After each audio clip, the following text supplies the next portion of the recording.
자, 반갑습니다.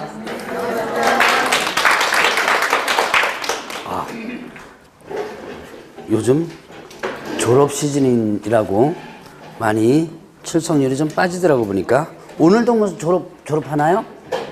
돌아다니다 보니까 뭐 꽃다발 들고 이렇게 하는 거 있던데. 자, 오늘 근데 어디 할 차례예요?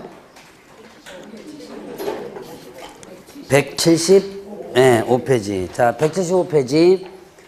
오늘 이제 행정형벌과 행정질서벌. 이제 벌칙 부분 끝나면 공인중개사 법령 파트가 끝납니다. 법령 파트가 끝나고 나면 제2편 부동산 거래 신고 등에 관한 법률까지 할 거예요. 그래서 이제 진도표대로가 조금 진도표보다는 좀 일정이 좀 빨리 나가고 있죠. 그래서 일단은 좀 실무 쪽에 좀 강화를 좀 시키려고 진도표보다 조금 빨리 나갑니다. 자, 일단 보죠. 오늘 이제 행정형벌과 행정질서벌. 행정형벌. 저번 주에 뭐 배웠어요? 행정처분이라는 거 배웠죠. 행정처분하면 뭐 했었어요? 행정처분하면 취소, 정지. 자, 이제 저번 주에 배웠던 게 행정처분하면 취소, 정지를 배웠을 거예요. 자, 그러면 이제 지금 여러분들이 공부하는 것이 행정형벌입니다. 자, 그러면 이제 행정형벌하면 형벌이죠, 형벌. 자, 형벌하니까 뭐예요? 형벌하면 뭐 생각나요? 뭐 생각나는 거? 예, 징역, 뭐 이런 거 생각나죠? 자, 그 다음에 우리가 이제 형벌하면 뭐부터 들어가냐면 사형부터 들어가요. 사형, 그 다음에 징역, 금고, 그 다음에 또 벌금, 이런 게 모두 다 형벌이에요. 근데 중개사법에서는 지금 뭐가 있냐면 사형 없죠. 예, 아까 지금까지 배우면서 뭐 하면 사형한다 뭐 이런 거 없죠. 예, 지금 사형 없어요. 자, 지금 뭐가 있냐면 징역이 있습니다. 그 다음에 또 하나 뭐 있었어요? 예, 벌금. 그래서 자, 금고형도 없어요. 그래서 중개사법으로만 따진다면 징역, 벌금. 자, 그래서 행정형벌하면 뭘 여러분들이 기억하라? 징역, 벌금. 자, 다시 한번 행정처분하면 뭐 기억하라 그랬어요? 행정처분하면 취소, 정지 기억하라 그랬죠? 그러면 행정형벌하면 징역, 벌금을 기억하고, 자, 그 다음에 이제 행정질서벌이 있습니다. 행정질서벌. 자, 행정질서벌. 자, 이거는 형벌은 아닌데 질서 위반을 했을 때 벌이에요. 질서 위반했을 때. 자, 그럼 여러분들이 일단 질서 위반했을 때 가장 대표적으로 질서 위반한 게 뭐 있어요? 여러분들이 오면서 예, 신호위반부터 시작해서 무단횡단 이런 거 다 뭐예요? 질서와 관련된 부분이죠. 이거는 가벼운 부분입니다. 자, 여기서 형벌보다는 가벼운데요. 자, 이거는 일단 어떠한 질서와 관련된 부분을 위반하게 되면 이때 벌을 내는 거예요. 자, 그래서 이때 이것도 벌이긴 벌이에요. 그런데 여기서 질서벌을 일단 다른 말로 뭐라고 하냐면 과태료라고 하죠. 그래서 여러분들이 신호위반하다 걸렸다, 무단횡단하다 걸렸다, 그럼 어떻게 된다? 과태료를 물게 되죠. 그래서 자, 이제 여기서 여러분들이 또 하나 구분할 것은 벌금과 과태료를 구분해 줘야 돼요. 자, 벌금은 어떻게 한다? 형벌이죠. 그러니까 여러분들이 벌금형을 선고받으면 여러분들이 뭐에 걸려요? 자, 벌금형 선고받으면 뭐에 해당되냐면 전과자에 해당됩니다. 그러니까 여러분들이 전과 기록에 남아요. 자, 그래서 제가 한번 이런 얘기 했을 거예요, 아마.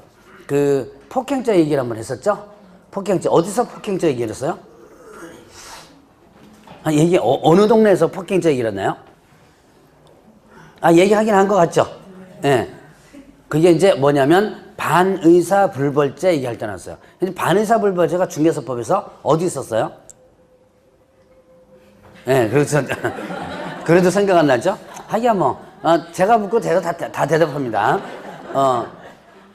네, 맞아요. 비밀준수 의무죠. 자, 비밀준수 의무 부분에서 보면 반의사불벌죄, 피해자의 명시한 의사에 반하여 벌하지 않는다, 이거 있었죠? 거기서 제가 폭행죄 이해를 했었습니다. 그래서 여러분들이 나중에 혹시나 이웃끼리랑 머리끄댕이 얘기하고 싸운다 그러면 이제 잡혀가죠? 일단은 파출소 간다 그러면 어떻게 한다? 여러분들이 가능하면 뭐 하라? 합의해라.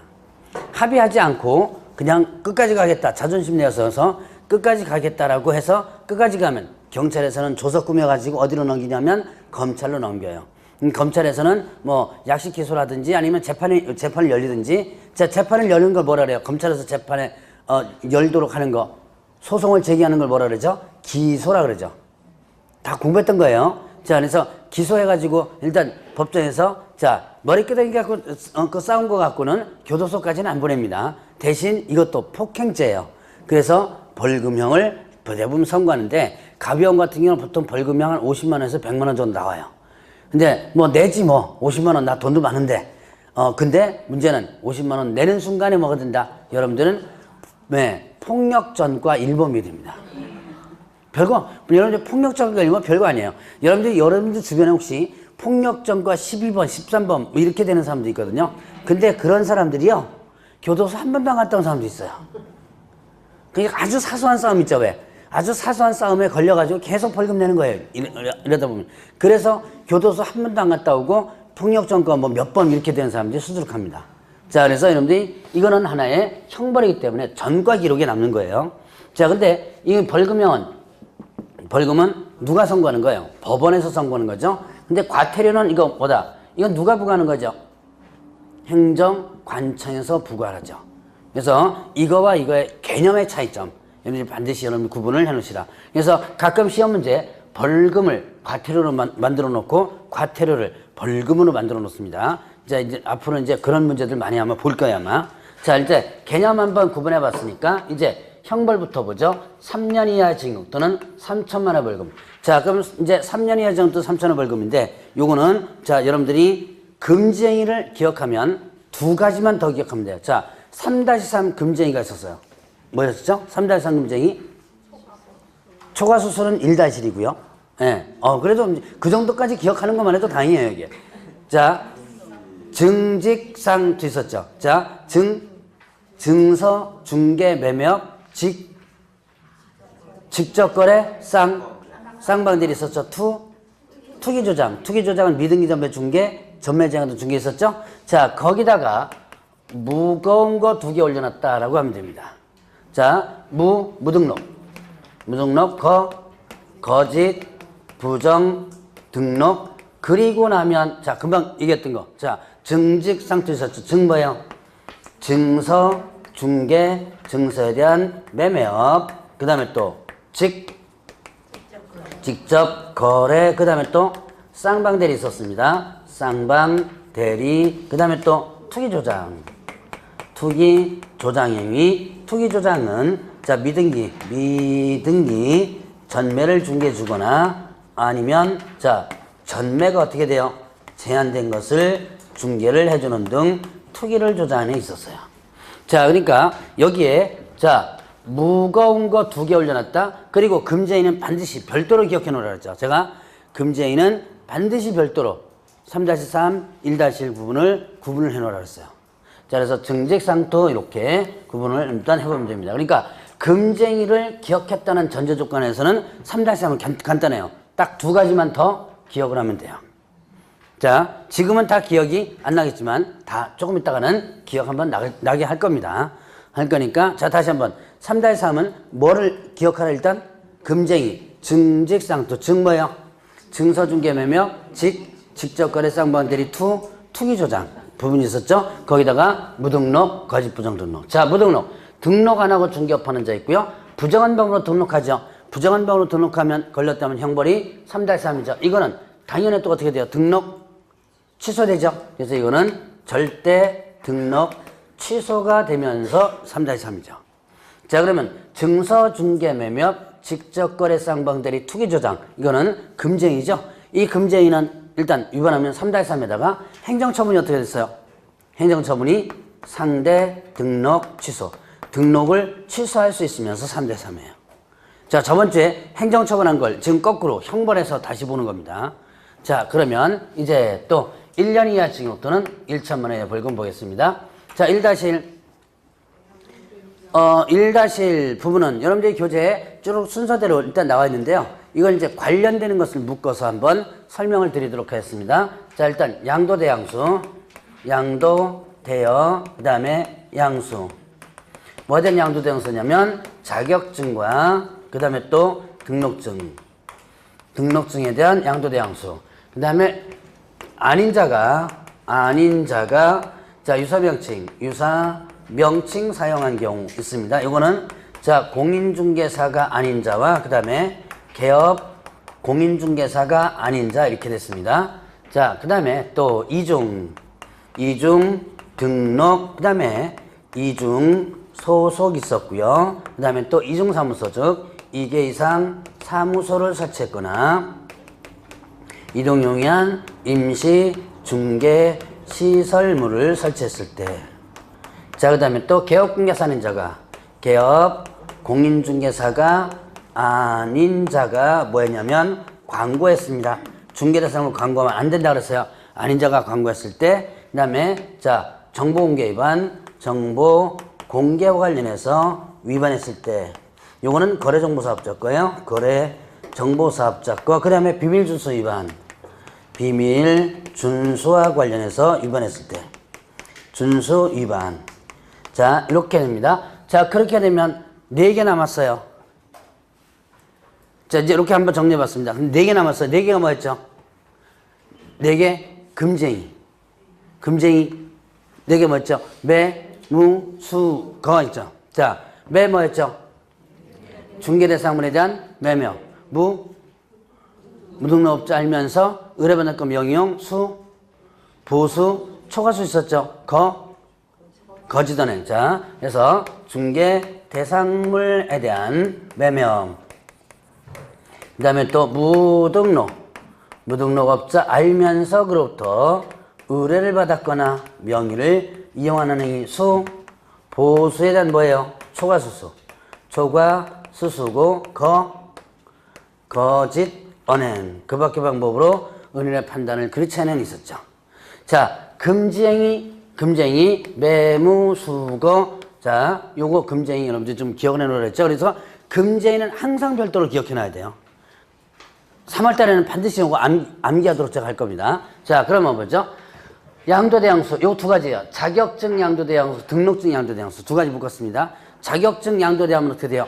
자격 어떻게 되고? 자격증 양도대하면 자격 빌려줬습니다. 자격 취소되죠. 자, 정지가 아니고 자격이 어떻게 된다? 취소됩니다. 자, 그 다음에 등록증 양도되면 등록 취소되죠. 취소되고 형벌 어떻게 한다? 1-. 자, 양도대하면 일단 머릿속에 취소되고 1-. 여러분들 이렇게 기억하라 그랬죠? 자, 준자뿐만 아니라 받은 자도 마찬가지 1-이에요. 그 다음에 자, 아닌 자가 명칭 사용 2가지입니다. 공인중개사가 아닌 자. 공인중개사 아닌 자 누구예요? 공인중개사 아닌 자. 자격 취득하지 않은 자죠. 그럼 자격 취득하지 않은 자가 어떤 명칭, 공인중개사 명칭 사용하면 안 되겠죠? 자, 그 다음에 개업 공인중개사 아닌 자. 개업 공개사 아닌 자 누구예요? 등록하지 않은 자죠. 그러니까 등록하지 않은 자는 공인중개사 사무소, 부동산 중개 또는 이화유사 명칭 사용해서는 안 된다 그랬죠. 자, 2가지. 자, 공인중개사가 아닌 자가 공인중개사 또는 이화유사 명칭 사용했거나 아니면 또 개업 공인중개사 아닌 자가 공개사무소, 부동산 중개 또는 이화유사 명칭 사용했을 때 유사 명칭 사용 금지 2가지예요. 요거 위반하면 1-입니다. 그 다음에 이중 등록, 이중 소속 절대 금지되죠. 이중 등록, 이중 소속 절대 금지된다. 요거 위반하면 개업공개에서 위반하면요. 일단 1-에다가 자, 이거는 절대 등록 취소 사유가 되면서도 어떻게 한다? 1-이 되죠. 그 다음에 자, 2개 이상 사무소, 이중사무소죠. 이중사무소 설치했거나 이동용이한 임시중개소 설치합니다. 그러면 어떻게 돼요? 2개 이상 사무소 설치했다. 이동용이한 임시중개소 설치했다. 그러면 일단 형벌 1-1이고요. 자, 그리고 이거는 자, 절대 등록 취소였을까요? 상대 등록 취소였을까요? 예, 이거는 자, 상대 등록 취소. 이중사무소 하면 상대 등록 취소를 했죠. 상대 등록 취소 되면서 1-1이에요. 자, 그러면 이제 개업공개사 아닌 자. 자, 개업 공인중개사 아닌 자는 뭐 하면 안 된다? 중개대상물 광고해서는 안 된다 그랬죠. 자, 개업공개사 아닌 자가 중개대상물 광고했을 때 1-. 자, 그 다음에 정보공개 위반. 자, 이거는 거래정보사업자 겁니다. 자, 거래정보사업자는 누구로부터 의뢰받은 정보를 공개하라? 예, 개업 공인중개사로부터 의뢰받은 정보를 공개하라 그랬죠. 의뢰받은 내용과 다르게 공개해서는 안 된다 그랬죠. 그 다음에 또 차별적으로 공개해서는 안 된다 그랬죠. 세 가지. 자, 다시 한번. 거래정보사업자는 누구로부터 의뢰받은 정보? 개업, 공개서로부터 의뢰받은 정보 공개해야 되고, 자, 그 다음에 또 의뢰받은 내용과 다르게 공개해서는 안 되고, 그 다음에 차별적으로 공개해서는 안 된다. 요거를 위반하면 1-1. 근데 이거는 거래정보사업자권을 위반하면요, 1년 이하 징역 또는 1천원을 벌금면서 하나 더 있었습니다. 지정이 어떻게 돼요? 취소될 수 있는 사유도 됐었죠. 지정 취소할 수 있으면서 1-1이었죠. 자, 다음에 비밀준수 의무. 비밀준수 의무는 이건 개업공개사 등의 의무였고, 위반하면 1-1. 이건 특별한 죄명이 있었다. 무슨 죄라 그랬어요? 반의사불벌죄 있었죠? 자, 그리고 나면 이제 매무수거. 자, 요거는 금쟁이 1-1이었죠? 요거는 상대 등록 취소 이렇게 되죠. 자, 제가 행정처분과 계속 같이 나갑니다. 힘들더라도 계속 이렇게 연습해 놓으셔야 돼요. 그래야지만 난이도 높은 문제를 풀어나갈 수가 있습니다. 자, 그러면 보죠. 여기서는 금쟁이를 기본적으로 3-3, 1-1 기억했다는 전제 조건 하에서 3-3은 일단은 무거운 거 2개 올려놓으면 된다 그랬죠? 그러면 이제 1-1은 3가지만 기억하면 돼요. 3가지면 어떻게 기억하느냐? 양도되어 나오면 뭐다? 1-1. 양도되어 나오면 1-1. 그 다음에 또 아닌 자가 명칭 썼거나 광고하면 1-1. 그 다음에 또 이중 나오면 1-1. 총 8개가 지금 3개 잡혀요. 자, 다시 한번. 양도되어 나오면 뭐다? 1-1. 뭐 양도되어 있었어요? 자격증, 등록증. 2개 잡히죠? 양수까지 하면 4개가 잡힙니다. 자, 양도되어 나오면 어떻게 한다? 1-1. 그 다음에 또 아닌 자가 명칭 썼거나 광고하면. 자, 아닌 자가 명칭 썼거나 광고하면 어떻게 한다? 1-1. 자, 그래서 아닌 자가 명칭 광고. 그러면 1-1입니다. 그 다음에 이중 나오면, 이중 뭐예요? 이중 등록, 이중 소속, 이중 사무소. 이중 나오면 어떻게 한다? 1-1. 요 3개만 기억하면 1-1은 거의 다 기억해요. 여기 요 정보공개 위반과 비밀준수 의무는 수업 시간에 들은 것만 한 것도 충분히 기억할 수 있을 겁니다. 자, 그러니까 달달달 외우려고 하지 말고 여러분들 이렇게 연상해서 기억을 해놓으시라. 단 제가 지금 얘기했던 전제 조건은 뭐를 완벽하게 기억했다는 전제 조건이에요? 예, 금쟁이 3-3과 1-1을 기억했다는 전제 조건 합니다. 전제 조건 하에서 기억날 거야. 나중에 지겹게 할 거니까 나중에 기억날 겁니다. 아마 5월달 6월달 되면 또 하냐 소리 나올 겁니다. 아마.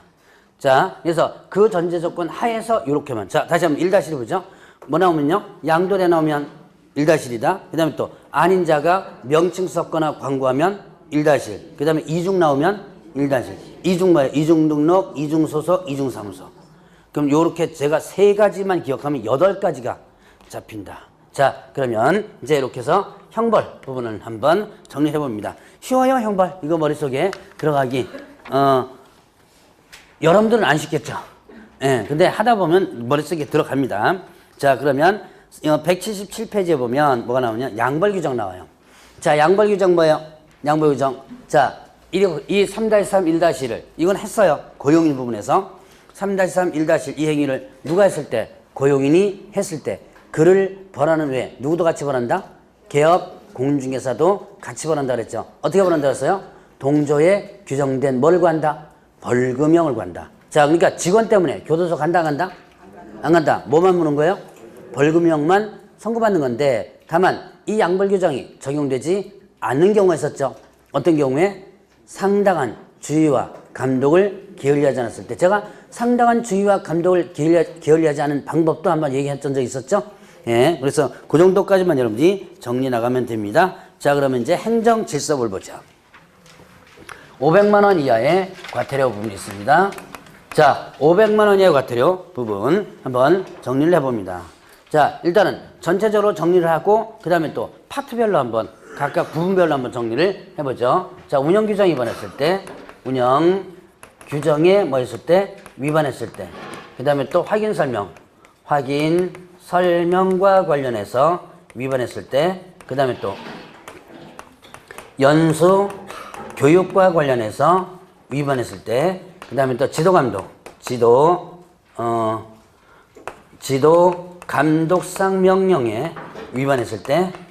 자, 그 다음 이 지도감독 위반은 두 사람 거 한 건을 묶었습니다. 거래정보 정보와 그 다음에 협회 두 가지를 한꺼번에 묶었어요. 자, 그 다음에 또 실적 공시. 실적 공시와 관련해서 위반했을 때, 그 다음에 또 개선 명령. 개선 명령과 관련해서 위반했을 때, 그 다음에 또 임원에 대한 징계 해임 요구에 위반했을 때 이렇게 됩니다. 자, 이거는 두 글자짜리 한번 묶어볼게요. 운영 확인 연수지도, 그 다음에 실적 개선 임원, 이렇게 한번 두 글자로 묶어보겠습니다. 자, 이제 운영 규정 위반. 이건 누구 거죠? 운영 규정과 관련된 게 어디서 나와요? 운영 규정. 거래 정보 사업자죠. 자, 거래 정보 사업자, 운영 규정. 자, 지정 받은 날로부터 자, 제정해가지고 국토교통부 승인받죠. 지정받은 날부터 언제까지? 3개월. 자, 운영 규정은 지정받은 날부터 3월 이내, 지정받은 날부터 3월 이내 제정해서 국장에서 승인받는다. 그 다음에 또 변경하고자 할 때도 승인받는다 그랬죠. 그리고 운영 규정 내용에 위반해서 운영하면 안 된다. 뭐 이런 게 있었어요. 자, 그러면 이거는 운영 규정 위반은 자, 500만 원이와 같으면서도 또 하나가 있어요. 이건 저번 주에 배운 건데요. 지정이 어떻게 한다? 예, 취소될 수 있다. 지정 취소 같이 됩니다. 자, 그 다음에 확인 설명 위반. 요거는 개업공개사입니다. 확인 설명 어떻게 하죠? 성실 정확하게 설명하고 근거 자료 제시하라 그랬죠. 성실 정확하게 설명하고 근거 자료 제시하라. 자, 요거 개업공개사 위반하면 500만 원 같으래요. 이거 소속공개사 위반했다면 어떻게 되죠? 네, 자격 정지 이렇게 되죠. 자, 그러면 연수기획 위반. 자, 연수기획 실시권자가 누구였죠? 연수기획의 실시권자는 시도지사죠. 자, 연수기획 실시권자는 시도지사. 자, 누가 연수기획 받죠? 대상이 개업, 공인중개사 및 소속공개사. 개업공개사 받아야 되고 소속공개사 받아야지만 되죠. 이거 언제까지 받아야 돼요? 실무교육을 받은 날로부터 몇 년마다? 네, 2년마다 받아야죠. 안 받았을 때 2년마다 안 받게 되면 그 시기 놓쳐버리면 500만 원 이하의 과태료예요. 이게 개업공개사 안 받으면 개업공개사, 소속공개사 안 받으면 소속공개사에게 부과합니다. 자, 그 다음에 지도감독 위반. 거래정보사업자가 지도감독상 명령에 위반하면 500만 원 과태료고요. 그 다음에 협회가 지도감독상 명령에 위반하면 500만 원 과태료. 저번 주에 연결해서 아마 들어봤을 겁니다. 아마. 자, 그 다음에 실적공시 위반. 이거 협회 거죠. 자, 운영실적공시 어떻게 알았어요? 매 회계연도 종료가 되면 몇 월 이내? 운영실적공시 3개월 이내죠. 자, 3개월 이내 이렇게 공시 하라 그랬죠. 일간신문 또는 협회보에 공시하라 그랬습니다. 요거 위반하면 500만 원 과태료예요. 자, 들어는 본 것 같죠? 제가 지금 얘기한 거 들어는 본 것 같아요? 예, 그럼 됐어요. 어차피 지금 다 머릿속에 안 들어갑니다. 자, 그 다음에 자, 개선명령 위반. 개선명령. 자, 이건 누가 국토교통부 장관이 누구에게? 협회, 공제사업에게 개선명령 하죠? 자, 고쳐라. 집예장애 변경명령. 그래서 업무집행방법, 그 다음에 예탁기관, 그 다음에 장부가격 변경하라. 이런 변경명이 있었고요. 그 다음에 불적가손 이렇게 한번 했었죠. 불건전한 자산에 대한 적립금 부여, 가치가 없다고 인정된 자산에 대한 손실 처리 이런 게 있었죠. 자, 이렇게 개선명령과 관련 이런 것을 위반했을 때, 그 다음에 또 임원에 대한 징계, 자, 공제규정 위반한 임원이 있습니다. 그 다음에 또 개선명령 이해하지 않았습니다. 자, 그 다음에 또 재무건전성 기준 지키지 않았습니다. 그런 임원에 대해서 누가요? 국토교통부 장관이 잘라라. 징계나 해임 요구할 수 있다 그랬죠. 그리고 시정명령 할 수 있다 그랬습니다. 요거 위반하면 어떻게 된다? 500만 원 과태료 되는 거예요. 자, 그러면 뭐죠? 이제 이렇게 해서 한꺼번에 연결해서 한번 볼 수도 있고, 자, 이제 파트별로 보겠습니다. 거래정보사업자 거 몇 개 있어요? 거래정보사업자 거 2개 있어요. 거래정보사업자. 자, 뭐가 있었죠? 운영규정 위반, 그 다음에 또 지도감독 위반. 거래정보사업자 거죠? 자, 개업 공인중개사 거 2개 있어요. 연수기 위반, 그 다음에 또 확인설명 위반. 연수기 위반과 확인설명 위반. 요거는 개업 공인중개사입니다. 소속공개사 거 하나 있어요. 예, 연수규 위반. 이건 소속공개사 겁니다. 그리고 나머지 4개가 있는데요. 이게 뭐냐면 협회입니다. 협회. 일단 지도감독 위반, 그 다음에 또 실적공시 위반, 개선명령 위반, 임원에 대한 징계요구 위반 이렇게 됩니다. 자, 파트별로 한번 구분을 해봤습니다. 자, 지금 당장 다 머릿속에 집어넣으려고 하지 말라 그랬죠?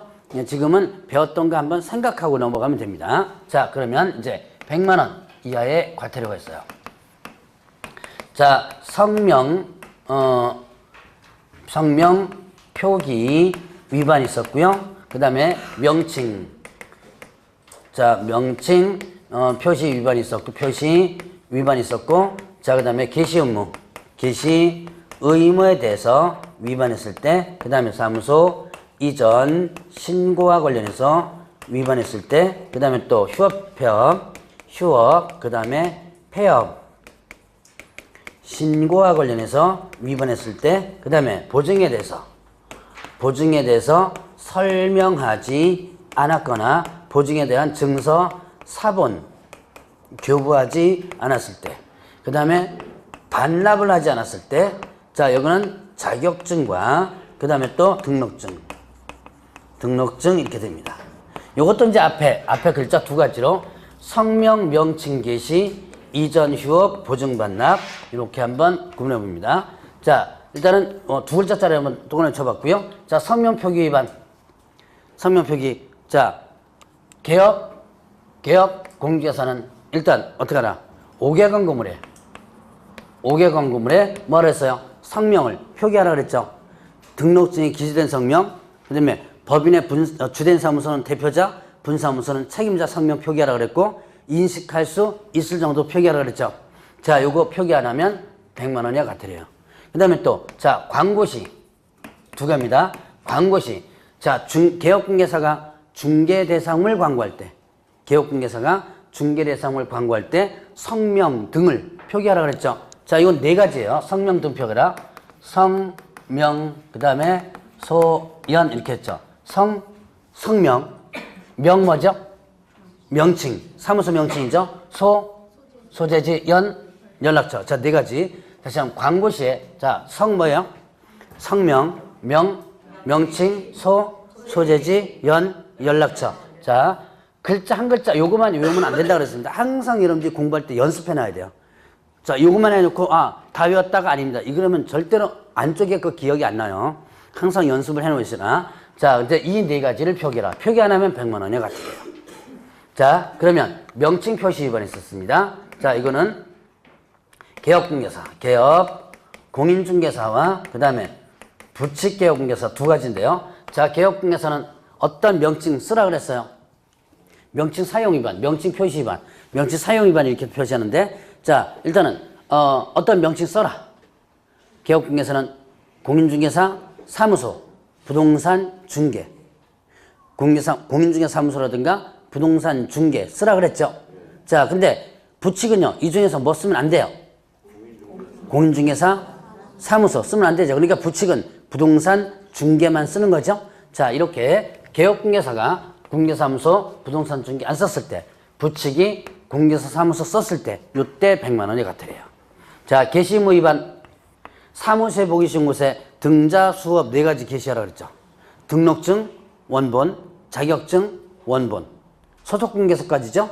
자, 그 다음에 또 보수율 편대표와 그 다음에 또 업무부정 설정서 4가지 게시 걸어두라 안 하면 100만 원 과태료예요.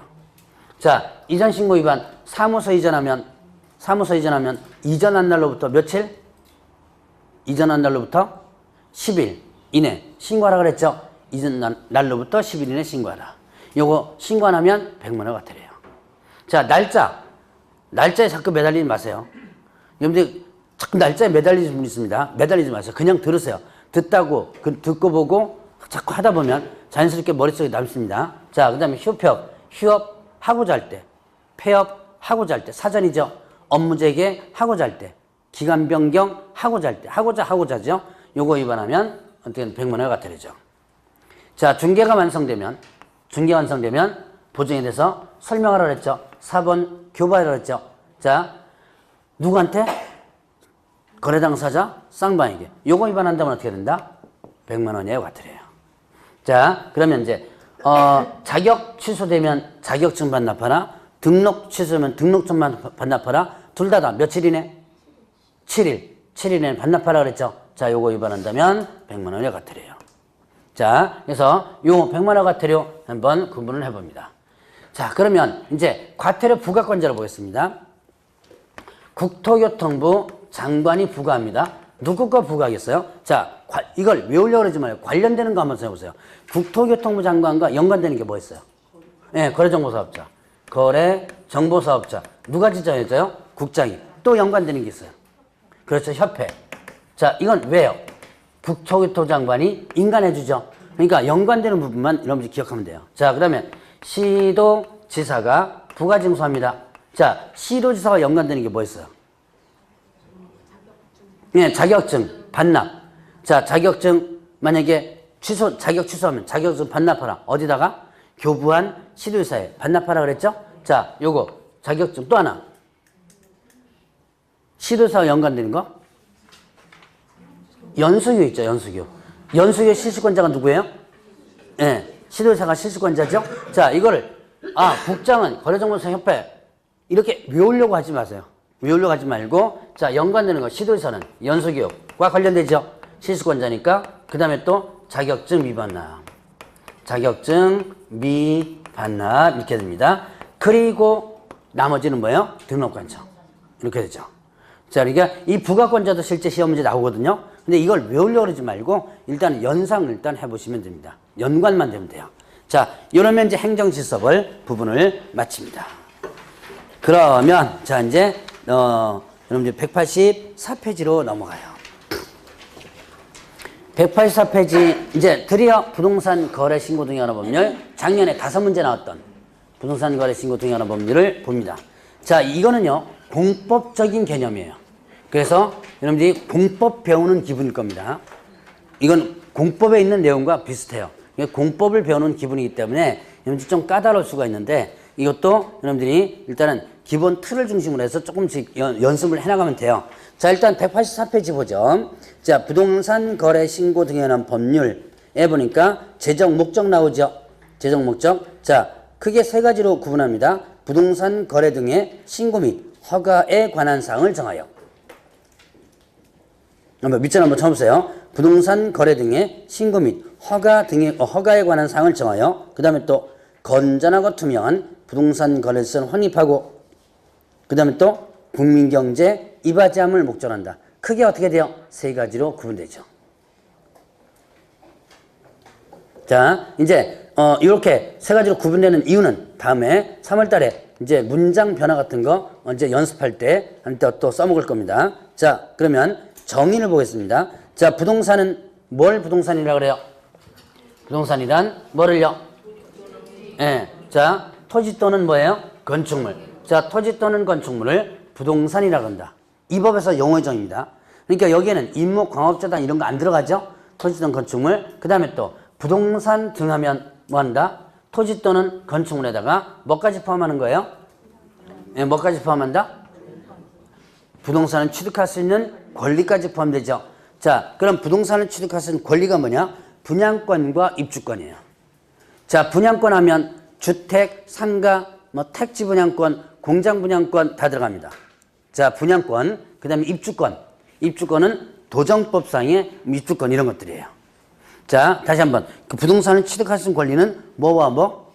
분양권과 입주권. 자, 그러면 이제 거래 당사자 누굴 얘기한다? 매도인과 매수인. 매도인과 매수인. 자, 임차인과 임대인이 아니에요. 여기서는 매매만 해당됩니다. 그래서 이 거래 당사자는 누굴 얘기한다? 매도인과 매수인.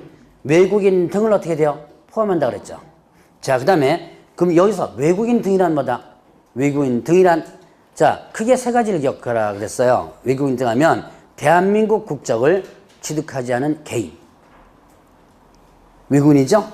자, 그러면 또 외국 법률에 따라 설립된 법인 또는 외국 회사들이죠. 자, 그리고 얼마 이상 기억하라 그랬죠? 2분의 1 이상. 사원, 구성원, 임원 의결권의 2분의 1 이상. 그 다음에 자본금의 2분의 1 이상이 누가 있을 때? 외국인일 때. 이때 외국인 등에 해당된다 그랬죠. 이거는 뭐냐면 자, 우리나라 기업이었는데요. 우리나라 기업이었는데 외국 기업으로 넘어가는 과정이 있는 거예요. 그러니까 합작 회사도 있을 수 있고요. 애초부터 합작 회사도 있을 수 있고 원래는 우리나라 기업이었는데 반 이상이 외국 기업으로 넘어가는 경우 있죠. 자, 그런 경우를 얘기한다라고 볼 수 있습니다. 자, 그래서 2분의 1 이상이 외국인일 때는 외국인 등에 해당된다. 그 외에도 뭐 외국 정부라든가 정부 간, 준정부 간 기구들 다 외국인 등에 해당돼요. 일단 자, 외국인 등 하면 일단 뭘 기억하라 그랬죠? 외국인 등 하면 다시 한번 크게 세 가지. 대한민국 국적을 취득하지 않은 개인. 그 다음에 또 두 번째는요. 외국 법령에 따라 설립된 법인 또는 단체. 그 다음에 세 번째는요. 얼마 이상의 외국인? 2분의 1 이상. 사원, 구성원, 임원, 의결권의 2분의 1 이상. 자본금의 2분의 1 이상이 외국인일 때 외국인 등에 해당된다. 자, 그러면 이제 186페이지 보니까 부동산 거래 신고가 나와요. 자, 부동산 거래 신고, 이걸 일명 뭐라 그랬어요? 실거래가 신고제도다라고 했습니다. 자, 실거래가 신고. 자, 그러면 이건 뭐냐? 자, 부동산 매매 거래를 하면 실거래가로 어떻게 하라? 신고를 하라라고 했던 부분이 바로 일단은 이 부동산 거래 신고죠. 이거는 2006년도부터 시행됐으니까 지금 약 12년 정도 됐습니다. 근데 이제 거의 정착이 되고 있어요. 근데 이제 아직까지 토지나 상가 부분에서는 조금 문제가 좀 있긴 있는데 어쨌든 지금 현재는 거의 다 주택 같은 경우는 95%가 일단 실거래가 신고를 좀 하고 있어요. 자, 그러면 일단은 부동산 거래 신고 부분에서 보면 부동산 거래 신고 대상. 자, 부동산 거래 신고. 이 부동산 거래 신고 부분이 일단 시험 문제 작년에 3문제 나왔어요. 왜 3문제 나왔냐? 이게 여러분들이 상당히 중요합니다. 왜냐하면 여러분들이 개업하면 어떻게 돼요? 바로 이걸 써먹어야 돼요. 그렇기 때문에 작년에 3문제 나왔고요. 평균 2문제가 나옵니다. 작년에는 빈도수가 1문제 더 나왔었는데요. 평균적으로 2문제 정도 나온다라고 보시면 돼요.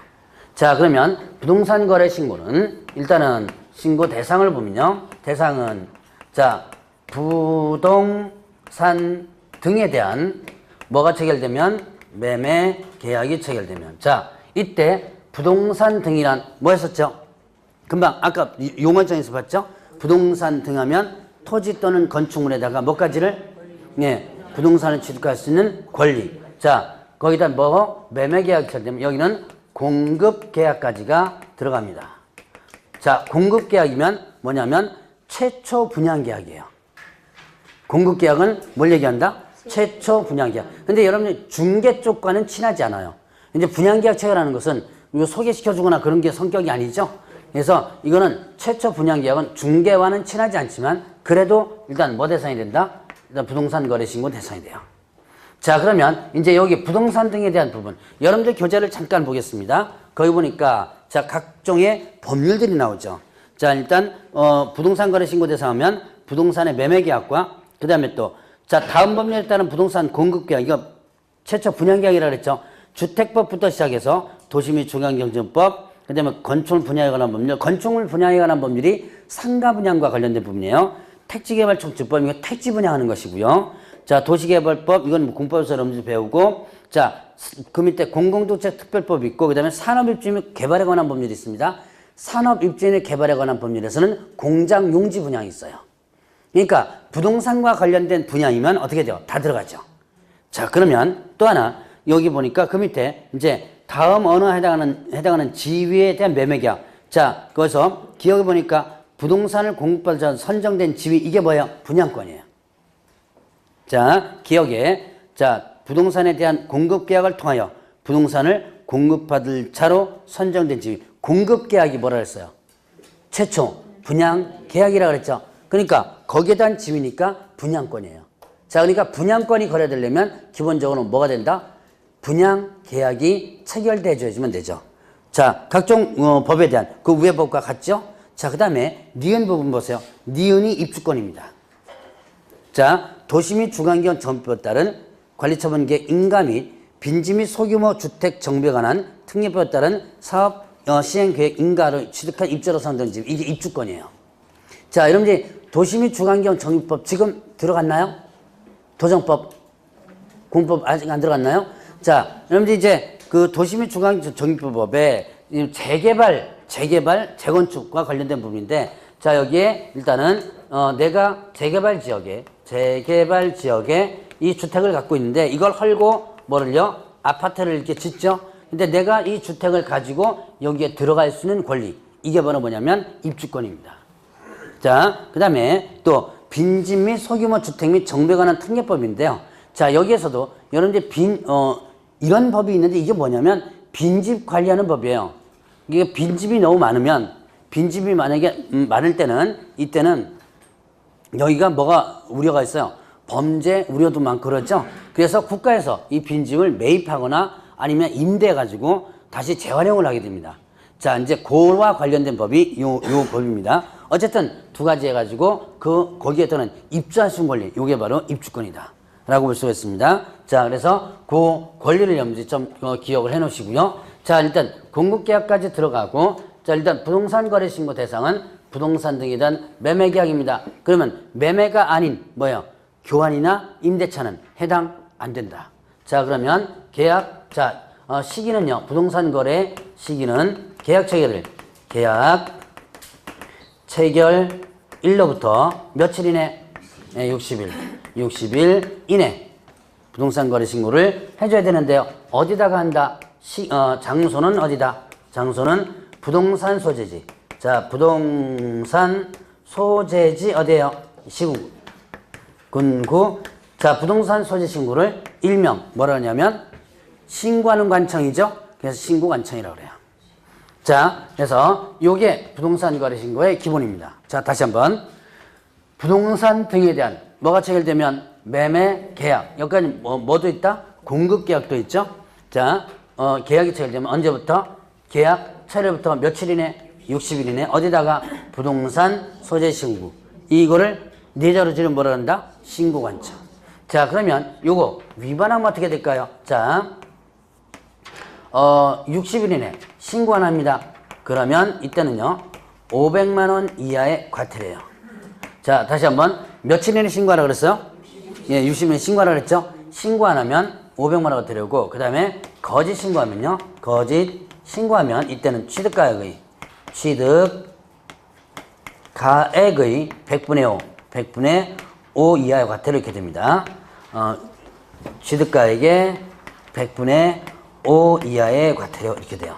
자, 이제 이렇게 한번 구분을 해봅니다. 자, 일단 위반 시까지도 일단 같이 한번 묶어서 봅니다. 자, 60일 이내 신고 안 하면 어떻게 되고요?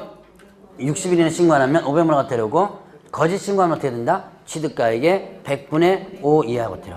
그러니까 이렇게 실거래가로 신고하라는 얘기예요. 실제로 거래된 가격 있죠? 자, 부동산 매매하면 실제로 거래된 가격 신고하라. 자, 이건 왜 만들어 놨다 그랬어요? 자, 옛날에는 부동산 매매하면 다운계약서를 다 쓰죠.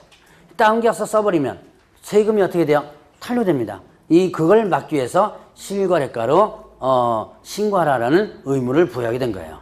그러면 이때 신고 의무자를 보죠. 신고 의무자는 크게 보면 거래 당사자와 개업 공개사로 일단 나눠집니다. 자, 거래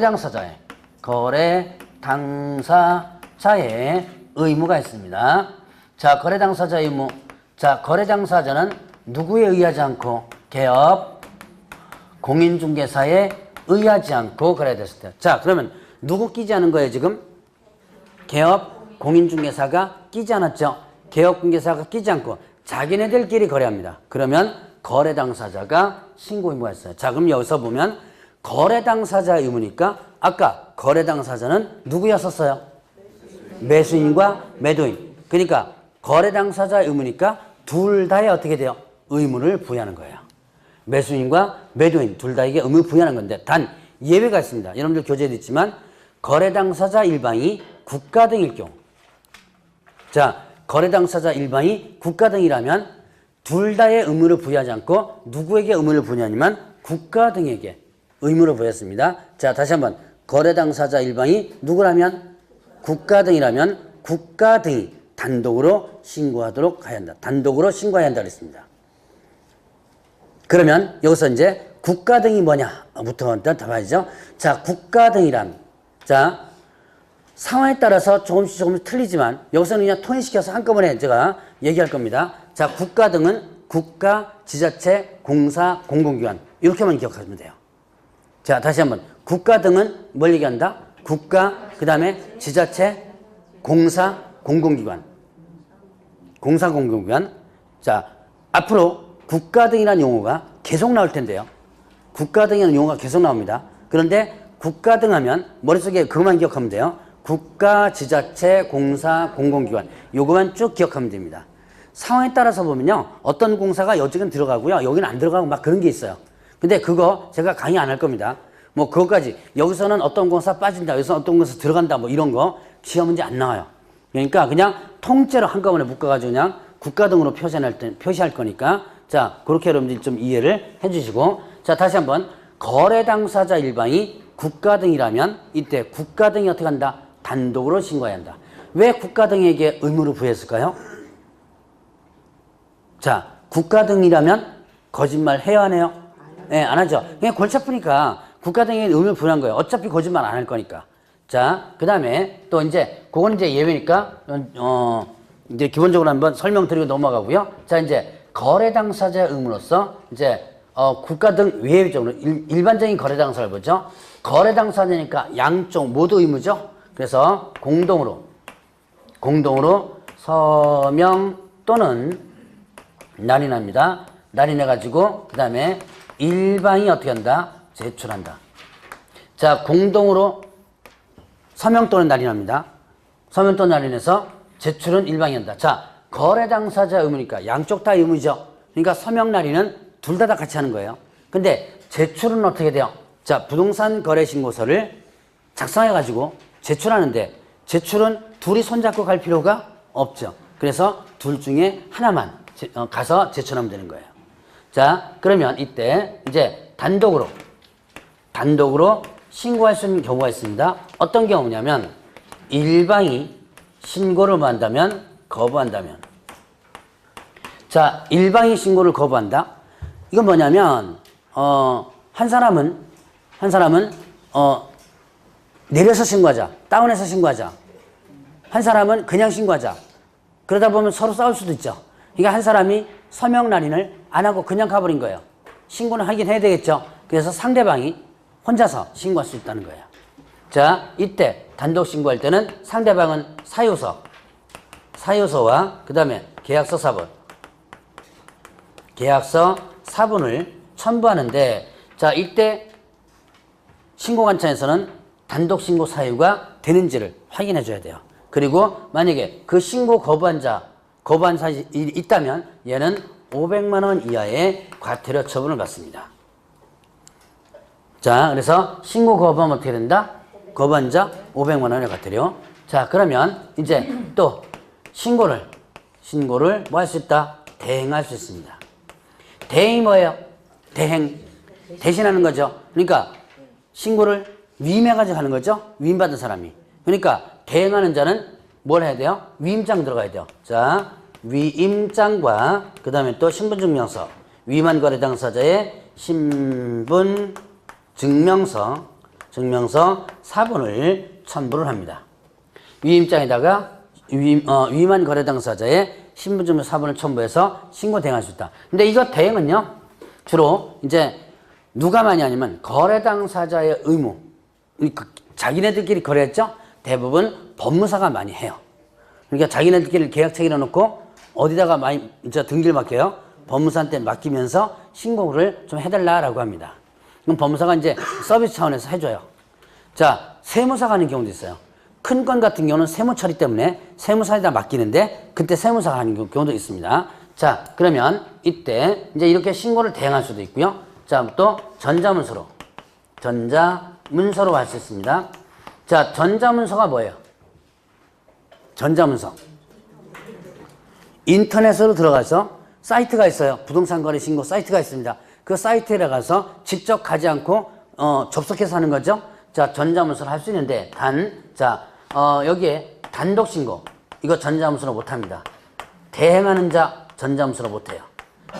이거는 단독 신고나 대행하는 자는 전자문서로 할 수 없고 직접 방문해서 해줘야지만 됩니다. 왜 얘네들은 전자문서로 못할까요? 인증이 안 되나요? 인정할 수도 있죠. 근데 뭘 들고 가야 돼요. 자, 단독 신고는 뭐 들고 가야 돼요? 사유서. 예, 계약서 사본 들고 가야죠. 자, 그 다음에 대행하는 자는요, 위임장, 신분증 사본 들고 가야죠. 그래서 전자문서 못하도록 하고 있고, 가서 직접 와서 하라라고 합니다. 자, 여기까지가 부동산 거래신고 부분에서 거래 당사자의 의무예요. 제가 아까 요 칠판에 쓰지 않았지만 다시 한번 얘기합니다. 이 거래 당사자 일반이 국가 등이라면 국가 등이 단독으로 신고하는 예외 규정이 있다 그랬죠?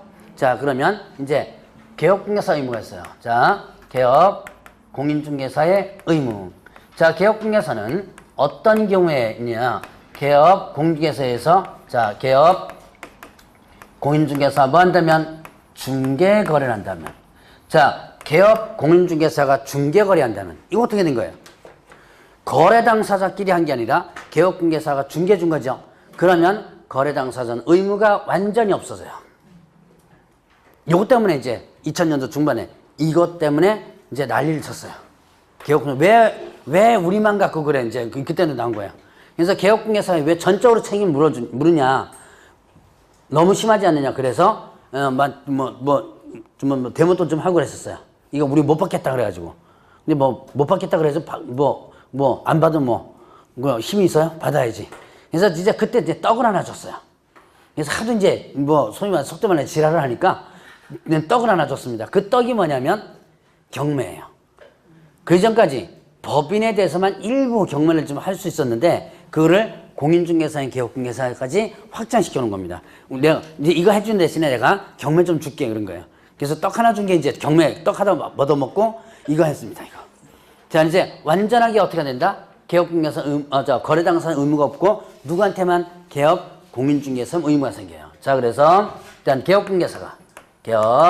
공인중개사가 신고서에 서명 또는 날인합니다. 날인해서 제출을 하게 돼요. 자, 일단은 제출을 하는데 문제는 일단 개업공개사가 공동중개합니다. 공동으로 중개한다면 자, 공동중개예요. 그러면 어떻게 된다? 이때는 공동으로 신고를 해줘야지만 돼요. 자, 공동중개하면 어떻게 한다? 공동으로 신고한다. 자, 제가 지금 부동산 거래 신고는요 거의 꼼꼼하게 체크를 합니다. 3월 달에도 똑같은 꼼꼼하게 한번 체크할 거예요. 이거는 시험 문제 아주 세세한 부분까지도 나와요. 그 때문에 여러분들이 철저하게 좀 체크를 좀 해놓으면서 넘어가시면 됩니다. 자, 이거 공동중개를 하면 공동신고 의무가 있거든요. 이게 만약에 공동중개를 했는데도 한 사람만 신고했다. 그러면 신고 안 한 자는 500만 원 이하의 과태료입니다. 자, 그러면 이제 이렇게 공동중개 의무가 있고요. 그 다음에 이제 신고를 대행할 수 있습니다. 신고 대행은 누가 한다? 소속 공인중개사가 하게 됩니다. 자, 신고 대행은 누가 한다? 소속 공인중개사. 소속 공개사가 신고를 대행할 수 있는데요. 그런데 자, 여기는 직원이 하나 더 있죠. 개업공개사 직원. 중개보조원 있죠. 중개보조원은 대행할 수 없어요. 누구만 대행할 수 있다? 소속 공인중개사만이 대행할 수 있다. 자, 여기 거래 당사자일 때는요 아무나 대행 가능합니다. 위임장만 받으면. 그러나 여기는 소속 공인중개사 대행할 수 있고요. 위임장 이거 갖고 가진 않아요. 왜냐? 직원이 하는 거기 때문에. 자, 그런데 전자문서로도 할 수 있어요. 그런데 누구는 못한다? 대행하는 자. 전자문서로 못합니다. 자, 대행하는 자가 누구예요? 지금 개업 공인중개사 대행하는 자는 누구예요? 소속공개사죠. 그럼 소속공개사는 직접 방문 신고해 줘야 돼요. 근데 자, 아까 여기서 보죠. 자, 대행하는 자 단독 신고 전자문서로 못한다 그랬죠. 그 이유를 제가 뭘로 댔어요? 네, 서류. 자, 대행하는 자 위임장 신분증 4번 이거 들고 가야 되기 때문에 전자문서로 못한다 그랬죠. 근데 소속공개사 보면 위임장 신분증 4번 안 들고 가요. 그냥 신분증 들고 가고요. 자기 신분증. 자, 그 다음에 또 신고서만 들고 갑니다. 그러면 전자문서도 할 수 있는데 왜 못하느냐? 이거는 자, 여러분들 소속공개사 채용하면 뭐 해줘야 돼요? 신고해줘야죠. 며칠이네? 언제까지? 업무 개시 전까지 신고를 해야죠. 자, 만약에 소속공개사청에서 100%가 신고가 다 돼 있다면 아마 전자문서로도 가능할 거예요. 근데 신고가 안 돼 있는 소속공개사였죠. 그럼 전자문서로 하게 되면요. 떠요, 이름이. 자, 개업 공인중개사가 전자문서로 하죠. 그러면 어떻게 한다? 이제 이름 입력하고 주민등록 하면 개업공개사는 사실이 뜹니다. 근데 소속공개사 딱 입력하면 소속공개사 사실이 떠야죠. 예, 그래야지만 이게 전자문서가 가능하겠죠. 그런데 입력해서 올라가면 소속공개사 안 뜨죠. 왜? 신고가 안 돼 있는 사람이 많으니까. 자, 물론 신고돼 있는 사람은 뜨긴 뜨는데 신고 안 되는 사람은 안 뜹니다. 그렇기 때문에 어떻게 된다? 아예 들고 나와라. 그래서 방문 신고만 하도록 하는 거예요. 그러니까 신고가 100%돼 있지 않기 때문에 이런 문제가 발생합니다. 자, 여기까지가 이제 개업공개사의 의무예요. 자, 그러면 이제 거래 당사자 의무와 개업공개사 의무를 한번 봤고요. 자, 그러면 여러분들 교재에 뭐가 나오냐면 190페이지 자금 조달 계획, 입주 계획 나오는데 좀 쉬었다 하시죠?